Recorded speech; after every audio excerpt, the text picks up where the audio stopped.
These men are freemasons, members of a worldwide fraternity which unites working men in small towns with men of rank and opulence occupying the highest seats of power. Once public Masonic parades were commonplace, but this annual march by the Masons of Melrose in Scotland is probably the last in Britain.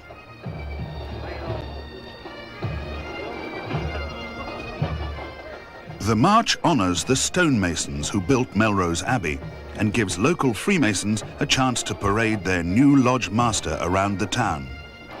But Britain's other 9,000 lodges meet behind closed doors, and the identity of most of Britain's 500,000 Masons is a closely guarded secret. It's estimated that of 135,000 serving policemen in Britain, 22,000, or 1 in 6, are Freemasons. Most Masons say there is no conflict of interest between police work and membership of the Brotherhood, but some outsiders disagree.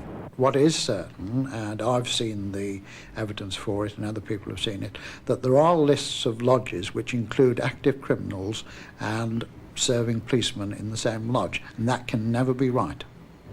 Critics also worry that Masons are concentrated in many other powerful institutions, notably the law. Confidential Masonic documents reveal that hundreds of magistrates, at least 18 circuit judges, 4 Queen's Bench judges, 3 Family Division judges, 2 judges in Chancery, 3 Lord Justices of Appeal and 1 Lord of Appeal are Masons. But it's in the City of London that the greatest concentration of Masons is found. For Britain's richest square mile, there are hundreds of Masonic lodges in which brothers from the great banks and insurance houses, the stock exchange and all the other money markets meet in secret. Here at the Guildhall, from which the city is governed, Masons gather in the crypt for a meeting of the Guildhall Lodge. A past lodge master, Sir Kenneth Cork, is handed the briefcase containing his ceremonial apron by his chauffeur. The head of one of the city's most successful accountancy firms, specializing in company liquidations and bankruptcies, Sir Kenneth is also a former Lord Mayor of London. Since 1900, 70 London Lord Mayors have been Masters of Guildhall Lodge, evidence of the high esteem in which Masons are held in Britain's traditional institutions. But have other Masons used the Brotherhood for corrupt ends, as even some Masons claim? I think that people use Freemasonry or for the wrong purposes. They use it as a way to get on, to improve their position, to get promotion, and corrupt people use it to carry out their corruption in a secret manner, with very little chance of being caught.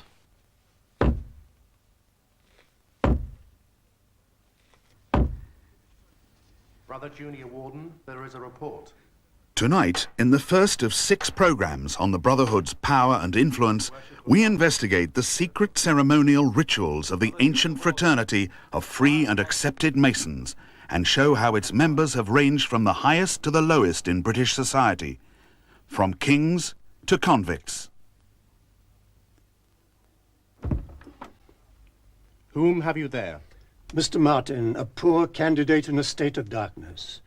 Filming the mysteries of Freemasonry is forbidden, so, using Masonic handbooks and helped by Master Masons, we have reconstructed the Brotherhood's rituals. Tonight, thousands of men all over Britain are performing these mystic rites. Worshipful Master, Mr. Martin, a poor candidate in a state of darkness who has been well and worthily recommended. There are 3 degrees of initiation into basic craft Freemasonry. This is the first degree ritual, in which the candidate seeks to become an apprentice Mason. Do you, Brother Inner Guard, vouch that he has been properly prepared? I do, Worshipful Master. Then let him be admitted in due form. Brother Deacons.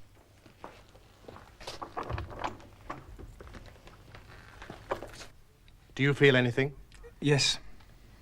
Women are not allowed to become Masons, and some interpretations of the ritual say the candidate's left breast is exposed to prove that he is not a woman. His trouser leg is rolled up to show that he's able-bodied, and he is blindfolded because he is in a state of darkness, seeking light.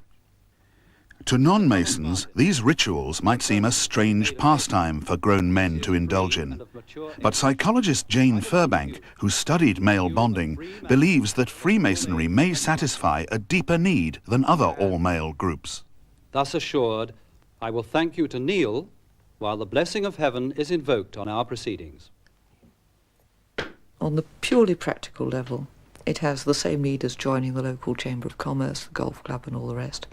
But it does also give you what's called a rite of passage. It takes you in from being adolescent, or from being what's technically called a peripheral male, one on the outside.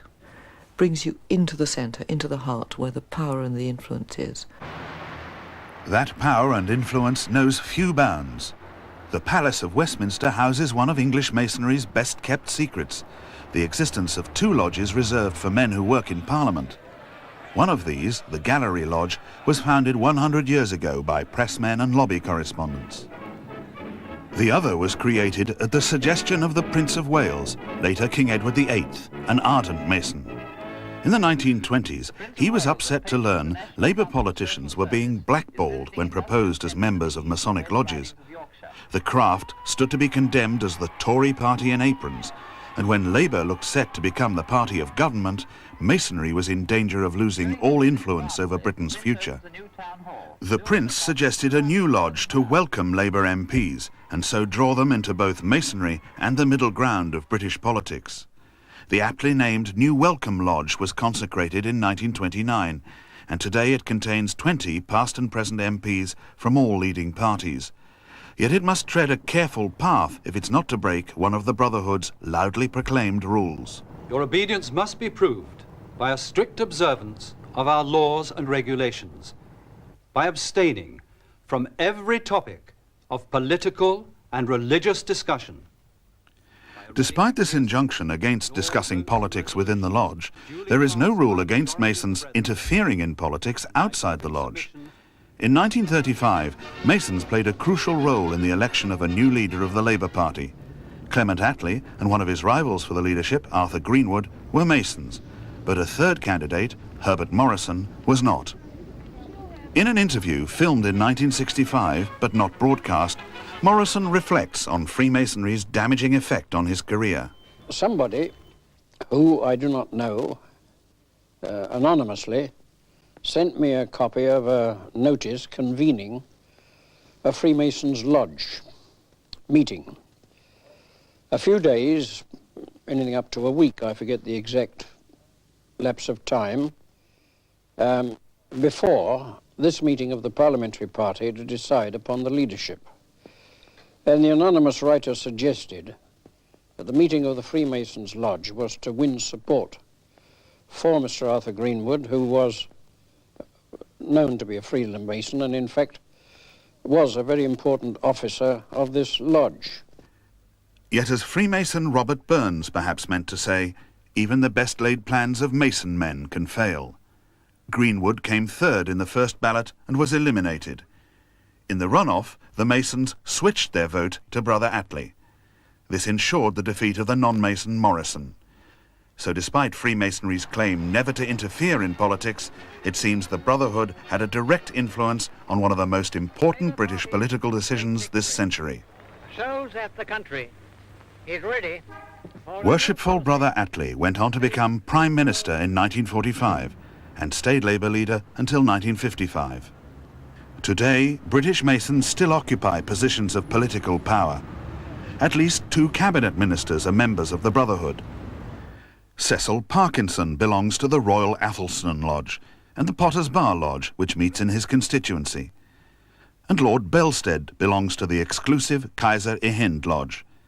He became leader of the House of Lords in 1988, succeeding another Mason, Viscount Whitelaw, who had been Mrs. Thatcher's Deputy Prime Minister. Former Health Minister Sir Gerard Vaughan and backbencher Neil Thorne are both Grand Officers of English Freemasonry. Many other MPs are Masons, including Cecil Walker, Ulster Unionist, Sir William Clark, Anthony Nelson, Peter Rost, Tony Baldry, David Sumberg and Gary Waller, all Conservatives. Another Mason is the former MP and Solicitor General Sir Ian Percival, who says it's inconceivable that Masons would interfere in politics. If anybody tried it, not only would they not succeed, but they wouldn't get as much as they would have got without doing it, if you know what I mean.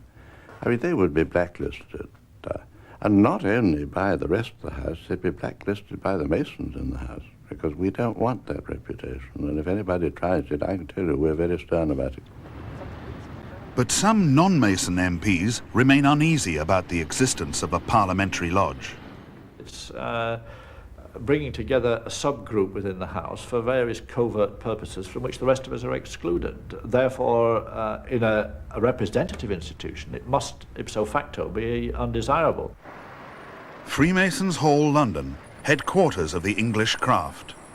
1 man in every 30 in England and Wales is a Mason. In Scotland and Northern Ireland, the ratio is even higher. Their leaders always come from the top of the social pyramid. This century, 3 kings have been Masons. The Queen's father, George VI, was in the Navy Lodge. So was Prince Philip, but he quit many years ago. Today, England's chief Mason is the Queen's cousin, the worshipful Grand Master, the Duke of Kent. I think it is probably true that many of the problems, if one can call them that Freemasonry has encountered in recent years do stem from perhaps a misguided policy towards information. As part of a new policy of openness, England's other Masonic bosses were filmed for the first time in 1988. The pro-Grand Master is Lord Cornwallis, 3rd Baron of Linton, a farmer and businessman. The Assistant Grand Master is Lord Farnham, a merchant banker. And the Deputy Grand Master is the Honourable Edward Baillieu, a retired stockbroker. Although many Masons are from what used to be called the working class, most are from the middle and upper classes. Professional men, lawyers, doctors, army officers, bank managers, and self-employed businessmen. Show business personalities like Alfred Marks, Mike Reed, and Bob Monkhouse are also on the square. All these men have been put through the ritual humiliation inflicted at each of the Brotherhood's first 3 degrees. They are therefore sworn to uphold 3 principles: brotherhood, relief or charity, and truth. But alongside these worthy principles, the Brotherhood has many disquieting features. Its membership is largely secret. The brothers have secret ways of making themselves known to each other, and they have sworn secret oaths of mutual aid. These are all hallmarks of a secret society, yet English Masonry's Grand Secretary, Michael Higham, rejects any sinister interpretation of the order's secrecy. We've got secrets. Secrets which derive from the old days when they were recognition signals between craftsmen protecting their trade secrets, and we still use them now as a link with the past. But we're absolutely not a secret society. Nevertheless, among the public, the fear persists that there may be more to the secrets than harmless ritual, and when cameras were invited to film in Grand Lodge for the first time, not everything would be open for scrutiny. Journalist Paul Foote has long campaigned against what he sees as Freemasonry's sinister power.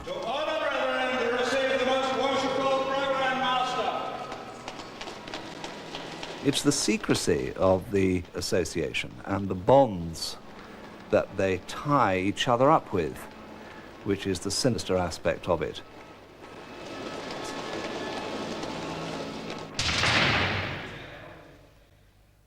Most of the other organizations which bring together important people in the community, I mean the Rotary Club or the Round Table or organizations of like that, they can be discovered, if you like, by someone like me or you. We can go and find out who's the chairman of the Round Table or who's the chairman of the Rotary Club, and they throw their meetings open to the public, and the press mingle with them and so on. Freemasonry, they mingle in secret. Are you therefore willing to take a solemn obligation founded on the principles I have stated to keep inviolate the secrets and mysteries of the order? I am. Then you will kneel on your left knee. Your right foot formed in a square.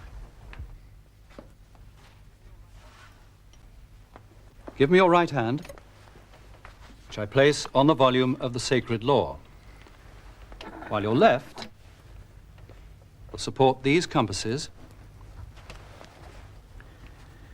One point presented to your naked left breast. The impressionable apprentice Freemason undergoes a bizarre and powerful bonding. Nevertheless, many senior Masons dismiss concern about secret Masonic influence as an orchestrated campaign against the Brotherhood. I think there is a small body of people who, for reasons that I don't understand, are not friendly, they are downright hostile.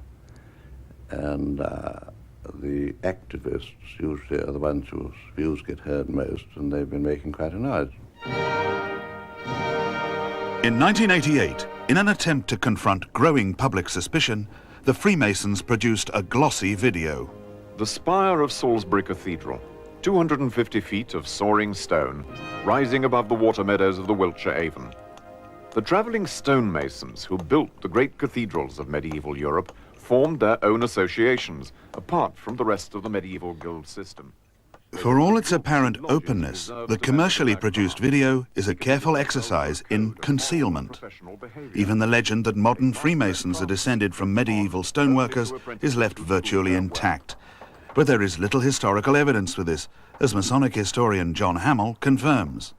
When people were first starting to put Masonic histories together, the tradition grew up that we grew directly out of the stonemasons, and traditions die very hard, particularly in this country. And it's taken a lot of time to break that down and say, well, look, that's fine, it's a nice story, but is the evidence there for it? Most evidence indicates that ritualistic Freemasonry was started much later, in 17th century Britain, not by stonemasons, but by middle-class gentlemen. The movement soon caught on. It was a period of great religious and political turmoil, when differences of opinion on religion and politics not only split families, but led to the civil war in this country and to bloodshed and brother fighting brother. And we believe that the people who started Freemasonry were a group of people who wanted to have some sort of forum where they could meet without the differences of religion and politics coming into it. The dangers you have escaped are those of stabbing and strangling. For on your entrance to the lodge, this poniard was presented to your naked left breast to imply that had you rashly attempted to rush forward, you would have been accessory to your own death by stabbing. While the brother who... The blood-curdling rituals of Freemasonry today were invented in the early 18th century. At that time of religious and political persecution, a fearsome oath of secrecy may have seemed essential. But can the same be true today? Equally fatal. But the danger, which traditionally would have awaited you until your latest hour, was the physical penalty at one time associated with the obligation of a Mason, that of having your throat cut across had you improperly disclosed the secrets of Masonry. According to their own video, today's Masons steadfastly keep the secrets of the rituals for innocent, if masochistic reasons. You would lose all the mystique, I think, if you knew what was going through. The fear, for example. If I knew what was going to happen, I don't think I'd have got the same pleasure. Earlier this century, hundreds of Protestant clergy were Masons. The craft was an unquestioned pillar of society, and bishops, even archbishops, felt its rituals supported religion. But growing unease provoked a Church of England inquiry, which reported in 1986 that elements of Freemasonry are incompatible with Christianity, even blasphemous. Today, many Anglican priests share the Catholic view that Masonry's offer of spiritual light is not just unacceptable, they think it's a satanic fraud. Well-meaning people, good, honest, upright people, are being deceived. And the Bible teaches us that there's one source of the deceiver who is described as the devil, Satan. And I think underneath it all, it is a deception. It purports to be light, but is in fact darkness.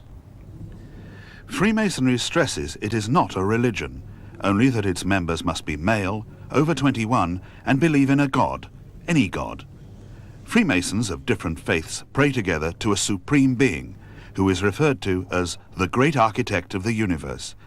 We asked Jane Furbank, as a psychologist and a woman, for her thoughts on the great architect. Well, this is obviously a biased point of view, but he sounds to me rather a masculine sort of god.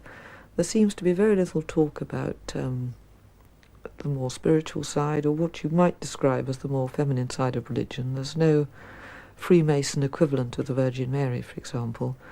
This god requires you to stand up straight, to make certain very precise gestures, you know, to talk a great deal about being straight and level and square.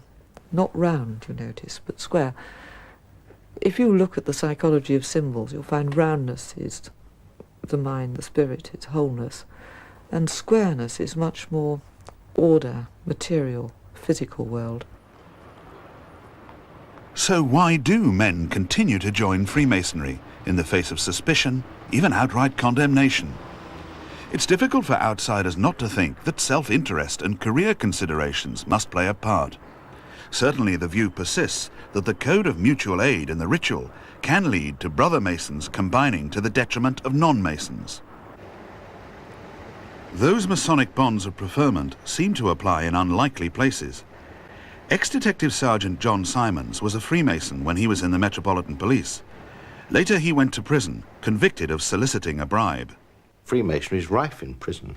I spent some time in an open prison where I witnessed, contacts between Masonic prisoners and Masonic prison warders, and Masonic prisoners were getting special visits and having parcels left by the gate and all this sort of business. But Masonic prisoners may enjoy more than special privileges. Informal lodge meetings are held in Britain's jails, as one bemused inmate discovered. I go to the meeting, and there is the chaplain and a deputy vicar from outside, two or three prison officers, and maybe half a dozen prisoners. T. Dan Smith, one-time boss of Newcastle City Council, had been sentenced to 6 years jail in 1976 for corruption. He was not a Freemason. I just didn't know what the hell I'd put myself into. And within minutes, obviously they knew that I didn't know what I was doing there and that I wasn't a Mason.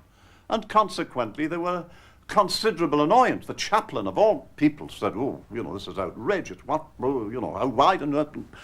And of course, I was out in 2 seconds flat. But by then, of course, I knew what the score was. Contrary to many Masons' belief, nothing in their vows forbids them telling outsiders that they are Masons. Yet as long as most refuse to admit membership, they will encounter suspicion that they use Masonry to combine clandestinely and to scratch each other's backs.